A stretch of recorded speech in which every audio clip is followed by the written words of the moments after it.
Hello, everyone.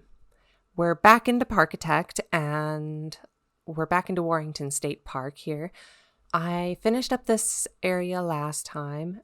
Looking at it again, there was a tweak or two that I know I want to fix, like this grass that you can see through this doorway, and maybe add some windows back here or something. I also need to finish decorating up the outside of these buildings. And from there, I'll move on to the Central Park area here, which I don't have a plan for. I'm just going to wing it. And then after that, if I have time, which I probably will, I'll start working on this side of buildings, which will contain actual shops that'll be connected to the supply depot over here. I doubt we'll get to the town hall this episode, but I am looking forward to doing that in the next episode for sure. So yeah, with that, let's get started here, and I will see you after the time lapse.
Okay, so I needed to pause here for a second because I need someone to explain this to me. I had spent some time making sure all of the rocks were the correct color. And now I come back in here and we have a pink rock, we have green. These are all the grass colors. Normally this just happens to one or two things and I've just kind of let it slide. But what is going on here? This is so random and kind of frustrating at the moment.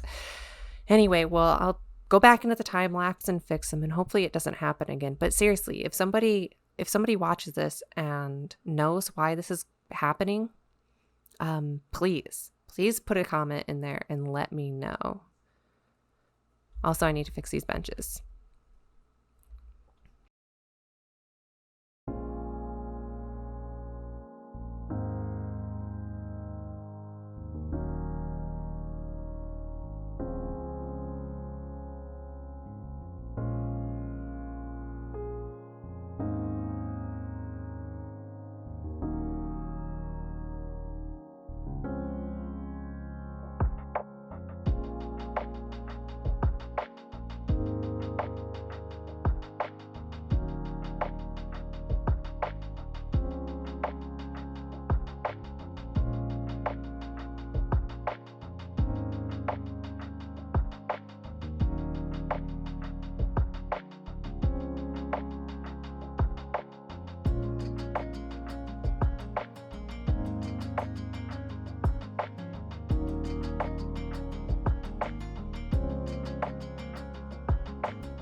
Okay, we're back out of the time lapse, and I'm pretty happy with how all of this turned out. Using these sculptures kind of buried into the side of these slopes, I was really happy with that. I kind of I kind of don't use the sculptures all too much, but in this case I wanted to keep the line of sight on the town hall. And normally with a park like this, I would have put a big tree or something in the middle, a focal point, but I needed to keep it low, so I did this fountain instead. These light posts they worked out. I wish there was one of these that you could just stick into the corners, onto the corner of each grid. But alas, there isn't. There may be too many lights here. But it looks good. I think it looks good. This building was both frustrating but also a lot of fun to build. I like how this turned out, and this little roof access. I like to throw in roof access every once in a while just to give that a little bit more realism. I wanted to keep the first aid building pretty toned down, just nice and simple, not eye-catching at all. And then this green building. Choosing not to use windows is something that I haven't done before, but I think it looks good here, especially with this slatted wood, where windows act kind of weird on it anyway. Like if you use the Alt button, you can see that the slats kind of poke out a bit, but that's anyway. Also, it's a completely useless building, but I really wanted to try this out. The sweet shop I'm happy with. Normally, I make sweet shops super bright, have cotton candy and candy all over them, or at least inside. But I wanted to tone it down. Like I said, I wanted to make this entire park a little less theme parky. And so I figured if it was just a building that was adjusted a little bit to become a sweet shop, it would look pretty good. And I think it turned out well. And then the back here, the employee path. I like to use just normal pathing for it and use signs to not let guests in. Because if guests happen to see it, it's fine. Like, it's no problem. They don't get that mood debuff or immersion debuff from seeing it. What else? Alrighty, well, I don't think I have anything else to talk about here, so I will just see you next time. Thanks for watching.